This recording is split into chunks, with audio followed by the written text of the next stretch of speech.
할렐루야. 성도님들은 인생의 멘토가 있으십니까? 멘토란 지혜와 신뢰로 한 사람의 일생을 올바르게 이끌어주는 현명한 지도자 혹은 길잡이라는 뜻입니다. 비단 사람뿐 아니라 인생을 바꾸어주는 영화나 책도 우리의 멘토가 될 수 있습니다. 그리고 멘토로 인해 영향을 받는 사람을 우리는 멘티라고 부릅니다. 저에게는 인생 영화가 한 편 있는데요. The Sound of Music이라는 영화인데 혹시 아시는지 모르겠어요. 또 A Female Dear 이 노래가 나오는 영화거든요. 거기에 주인공은 마리아라는 여자인데요. 진심으로 다른 사람을 감화시켜서 더 나은 방향으로 그들을 이끌고 또 자신의 신앙과 신념을 따라 용감하게 행동하고 늘 도전하는 여성으로 그려집니다. 이뿐 아니라 우리에게는 신앙생활의 멘토도 있을 수 있습니다. 신앙생활을 혼자 하는 사람은 결코 없습니다. 처음 신앙생활을 시작할 때 우리는 누군가의 도움을 받을 수밖에 없습니다. 모태신앙이라면 믿음의 부모님이 계셨을 것이고 중간에 믿게 되었다면 나를 전도한 누군가가 있었을 것입니다. 그 이후에도 목회자, 교회 공동체, 신앙의 선배들, 분명 우리의 신앙을 여기까지 이끌어온 귀한 멘토들이 있었을 것입니다. 멘토라고 하면 생각나는 성경 속 인물이 있는데요. 바로 요아스와 여호야다입니다. 요아스는 왕자였는데 왕궁에서 끔찍한 일이 벌어집니다. 그의 할머니인 아달랴가 자신의 아들이 죽자 자기가 왕이 되기 위해서 모든 왕족들을 말살하기 시작합니다. 자기의 손주들까지도 모두 죽이고 말죠. 그런 상황 속에서 요아스도 죽을 뻔했지만 고모인 여호사밧과 그의 남편 제사장 여호야다에 의해서 성전 안에 숨겨서 살아나게 됐습니다. 요아스를 숨겨 키우던 여호야다가 아달랴를 물리치고 결국 요아스를 왕으로 세우는데 그때 요아스의 나이가 7살입니다. 어린 왕이었기 때문에 여호야다 제사장이 그의 곁에서 그를 잘 지도해 줍니다. 그 결과 하나님 보시기에 정직하게 행하고 무너진 성전을 보수하고 예배를 회복하는 등 요아스는 아주 좋은 신앙의 모습을 보입니다. 여호야다는 요아스의 훌륭한 멘토였고 요아스는 여호야다의 성실한 멘티였습니다. 그런데 문제가 생깁니다. 역대하 24장 2절 말씀에 보면 제사장 여호야다가 사는 모든 날에 요아스가 여호와 보시기에 정직하게 행하였으며 라고 되어 있습니다. 요아스는 여호야다가 사는 모든 날에는 하나님 앞에서 참 잘했습니다. 그런데 여호야다가 죽고 난 이후에 요아스의 신앙은 완전히 무너집니다. 하나님을 떠나고 우상을 섬기고 하나님의 말씀을 거부합니다. 심지어 하나님께서 다시 하나님께 돌아오게 하시려고 자기를 길러준 여호야다의 아들인 스가랴를 보내서 하나님의 말씀을 전해주시지만 요아스는 여호야다의 은혜를 잊고 스가랴를 죽이기까지 합니다. 요아스는 말년에 결국 비참하게 죽임당하고 왕의 묘실에 장사되지도 못하는 불명예를 안게 됩니다. 왜 이렇게 되었을까요?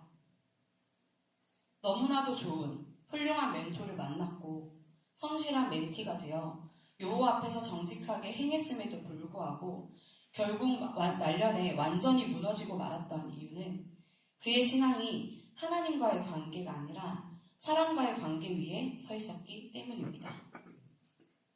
나의 하나님을 인격적으로 만나지 못하고 믿음이 성장하지 못한 채 멘토의 훌륭한 믿음을 의지했기 때문입니다. 사랑하는 성도 여러분, 우리는 과연 지금 어떠한가요? 우리의 신앙의 멘토는 누구인가요? 물론 훌륭한 신앙의 멘토가 있다는 것이 나쁘다는 이야기가 아닙니다. 그러나 사람을 멘토로 삼아 우리의 신앙생활을 해나가는 것에는 분명한 한계가 있습니다. 왜냐하면 사람은 유한한 존재이기 때문입니다. 먼저는 영원히 함께 해줄 수 없는 언젠가는 떠나는 존재이기에 그렇습니다. 환경의 변화로 함께 할 수 없기도 하고 관계가 무너져 떠나기도 하고 세상에서의 삶이 다하여 떠나게 되기도 합니다. 어떤 사람도 우리와 영원히 함께 해줄 수 없습니다. 혹은 아무리 존경받는 리더, 멘토라 하더라도 우리와 같은 죄인이기 때문에 죄의 유혹에 넘어갈 수 있는 존재여서 그렇습니다. 한때 유명하고 널리 존경받던 목사님이나 그룹의 리더들이 치명적인 죄를 짓고 무너지는 것을 볼 때가 있습니다. 뿐만 아니라 멘티인 우리에게도 한계가 있습니다. 성경에서 가장 완벽한 멘토이신 예수님을 만나 3년간 찐하고 깊은 제자 훈련을 받은 제자들도 계속해서 실수하고 넘어졌습니다. 어떤 제자는 예수님의 부활하심을 믿지 못하고 의심했고, 어떤 제자는 예수님을 부인했으며, 어떤 제자는 고작 몇 분에 예수님을 팔아넘기기까지 했습니다. 하물며 우리는 어떻겠습니까? 저는 이미 여러 번 나누었지만 처음 선교훈련을 위해 필리핀으로 떠났던 때를 기억합니다. 난생 처음 나의 신앙의 멘토인 부모님과 목사님과 공동체를 떠나갔을 때 선교훈련이 목적이었음에도 불구하고 사정없이 흔들리고 무너졌던 경험이 있습니다. 충격적이었던 것은 그전까지 저는 교회에서 가장 인정받고 사랑받는 청년들 중 하나였던 것이죠. 여러분은 어떠신가요? 혹시 신앙의 멘토이신 목사님께 인정받고 칭찬받기 위해 혹은 공동체의 인정과 칭찬을 위해 달려가고 계시진 않으신가요? 물론 어제 체육대회에서 온 힘을 쏟고도 이 새벽 이 자리를 지키시는 것을 보았을 때 그렇지만은 않으리라고 믿어집니다. 그렇다면 우리는 도대체 누구를 멘토로 삼아야 할까요? 예수님께서는 부활 후 승천하시기 전 제자들을 위해 가장 완벽한 멘토를 보내주시겠다고 약속하셨습니다. 예수님이 떠나시면 흔들릴 수 있는 제자들을 위해, 너무나도 사랑하는 그 제자들을 위해 예수님께서는 가장 완벽한 멘토를 한 분 소개해 주셨습니다. 그분은 바로 오늘 본문 말씀의 보혜사, 즉 진리의 영이신 성령님입니다. 오늘 말씀을 통해 왜 성령님이 가장 완벽한 멘토이신지, 우리가 왜 다른 누군가가 아닌 성령님을 우리의 신앙의 멘토로 삼아야 하는지 세 가지로 함께 살펴보고자 합니다. 먼저 성령님을 멘토로 삼아야 하는 이유 첫 번째는 성령님은 영원히 함께 하시는 멘토이시기 때문입니다. 요아스를 키우고 왕으로 세웠던 그의 훌륭한 부모이자 스승이었던 여호야다도 130살을 살고 요아스를 떠났습니다. 그리고 여호야다가 떠나자 요아스는 무너졌습니다. 하지만 성령님은 결코 우리를 떠나지 않으십니다. 오늘 본문 말씀 16절에 보면 하나님께서 우리에게 주시는 또 다른 보혜사는 영원토록 우리와 함께 있는다고 하십니다. 성령님은 우리와 영원히 함께 하십니다. 그렇기에 우리는 유한한 사람을 의지하지 않고 영원히 우리와 함께 하시는 성령 하나님을 의지해야 합니다. 성령 하나님을 우리의 멘토로 삼고 한순간도 빈틈없이 끝까지 우리를 인도하시는 그 인도를 따라 살아가야 합니다. 성령님을 멘토로 삼아야 하는 이유 두 번째는 성령님은 우리와 함께 거하시며 우리 속에 계시는 멘토이시기 때문입니다. 사람은 우리의 겉으로 보이는 행동을 변화시킬 수는 있습니다. 우리는 사람의 인정을 받고자 할 때 잘하는 척, 변화된 척 할 수 있기 때문입니다. 신실한 말을 할 수도 있고 선한 행동을 할 수도 있습니다. 요아스도 여호야다가 살아있는 모든 날 동안에는 하나님 보시기에 정직하게 행하였습니다. 그러나 결국 여호야다가 죽고 나서 우상 숭배를 하고 하나님 앞에 악을 행하였습니다. 여호야다는 요아스의 겉의 행동을 변화시킬 수 있었을지 몰라도 그 속을 바꿀 수 없었습니다. 그러나 성령님은 우리 속에 계십니다.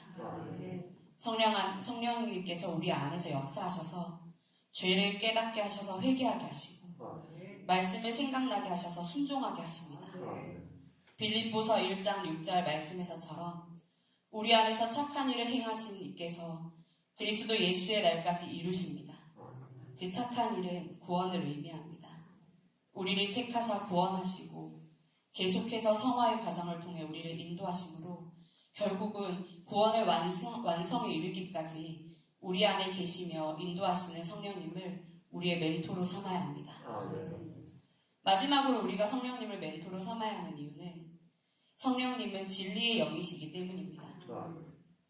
아무리 살아있는 동안 하나님의 말씀을 가르쳤어도 여호야다가 죽고 나서 그가 가르친 말씀을 거스르는 말을 하는 자들이 나오자 요아스는 결국 악한 일들을 행하고야 말았습니다. 우리는 하나님의 말씀을 수없이 듣지만 세상의 가치관이 우리를 덮쳐오고 시련이 우리에게 닥쳐올 때 우리의 힘으로는 그것을 이겨낼 힘이 없습니다. 진리의 영이신 성령님께서 우리에게 말씀을 생각나게 하시고 세상은 알 수조차 없는 그 진리를 알게 하시지 않으시면 우리는 결코 신앙을 지키고 예수 그리스도의 장성한 분량에까지 자라나갈 수 없습니다.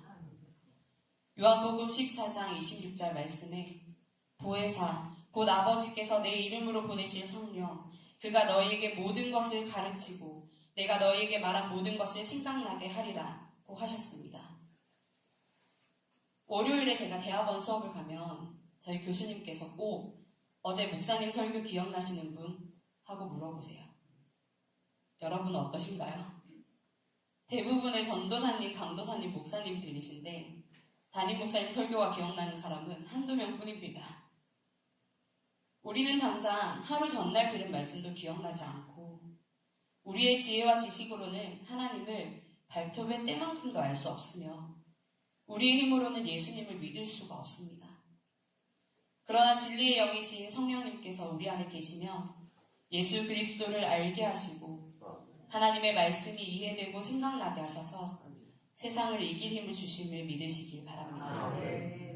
말씀을 마무리하고자 합니다. 항상 그렇듯 말씀을 나누고자 하여 묵상을 시작하면 항상 하나님께서 저에게 먼저 이 말씀들을 주시는 것 같아요. 저는 굉장히 취약한 점이 하나 있는데 그것은 바로 사람에게 인정받고자 하는 욕구가 너무나도 크다는 것입니다. 어제 체육대회를 하면서 성도님들이 섬기시는 모습을 이렇게 물끄러미 보고 있는데 너무 대단하다는 생각들이 들었어요. 너무 귀하고 누가 시키지 않아도 나와서 열심히 목이 터져라 응원하시고 식사 봉사를 하시고 누가 보지 않아도 시설들을 챙기고 설치하고 또 나중에 남아서 쓰레기까지 치우는 그 모습들을 보면서 대단하다는 생각이 들었어요. 제가 어제 다들 모르셨겠지만 밖에 나가서 유치부 아이들과 놀아주고 있었거든요. 비누방울을 불어주다가 빙글빙글 제가 돌다가 발이 꼬여가지고 넘어졌어요. 그래서 바닥에 머리를 꽝 하고 부딪혔거든요. 여기 지금 혹이 이만큼 크게 났는데 그때 제가 목에 힘을 팍 주면서 넘어져가지고 지금 여기에 담이 와서 잘 때 누우려면 이렇게 머리를 받치고 누워야 돼요. 바닥에 딱 넘어지는 순간 부끄럽기도 하고 아프기도 해서 당장은 못 일어나겠더라고요. 그래서 나 기절 그러고 눈을 감고 누웠는데 애들이 아무것도 모르고 달려와서 깔깔거리면서 웃으면서 제 손이랑 얼굴에 막 분필로 낙서를 하기 시작하는 거예요. 근데 그 순간에 누워있으면서 제가 그런 생각을 했어요. 난 지금 누구를 위해서 무엇을 위해서 이렇게 열심히 하고 있나. 그런데 솔직히 반성이 됐습니다. 성도님들 보시기에 혹은 사랑하고 존경하는 목사님 보시기에 이제 그리고 또 담임 목사님 보시기에 열심히 하는 사역자라는 인정을 받고 싶어서 내가 이렇게 열심히 하고 있는 게 아닐까? 내가 정말 하나님 앞에서 순수한 열정으로 이 일들을 하고 있나? 그런 생각들이 들더라고요. 그래서 어제 다시 한번 저를 돌아보는 시간을 가지고 중심을 다시 잡아야겠다 결심을 하고 그렇게 또 기도했습니다. 사실 우리는 이미 좋은 신앙의 멘토를 만나서 이 자리까지 성장해왔고 어쩌면 이 자리의 성도님들은 또 누군가의 신앙의 멘토로서 역할을 잘 감당하고 계실지도 모르겠습니다. 그러나 우리의 신앙이, 우리의 믿음이 이 자리에 그냥 머물러 있거나 잠잠하고 있는 것이 아니라 더욱 성장하고 싶다면 혹은 더 깊은 자리에 나아가 기도하고 은혜 가운데 거하고 싶으시다면 습관처럼 기도하고 습관처럼 드리는 예배에서 벗어나 뜨겁게 찬양하고 하나님을 만나고 경험하는 매 순간의 기도와 예배가 되길 원하신다면 사람에게 인정받고 사람에게 보이기 위해서가 아니라 정말 하나님 앞에서 인정받고 하나님 앞에서 진실되게 서기 위해서라면 혹은 지금 불어닥친 인생의 고난 앞에서 넉넉히 승리하고 싶으시다면 우리 안에 거하시는 성령 하나님을 우리의 멘토로 삼게 해달라고 간절히 기도하고 바라는 저와 여러분 되시기를 소원합니다. 사람을 의지하지 않고 영원히 우리와 함께 하시며 우리 안에 내주하시는 진리의 영 되신 성령님께서 친히 우리의 스승이 되어주시고 인도자가 되어주시며 동행해 주시기를 간구함으로 충만한 은혜 가운데 오늘 하루도 넉넉히 승리하는 저와 여러분 되시길 간절히 소망합니다. 기도하겠습니다.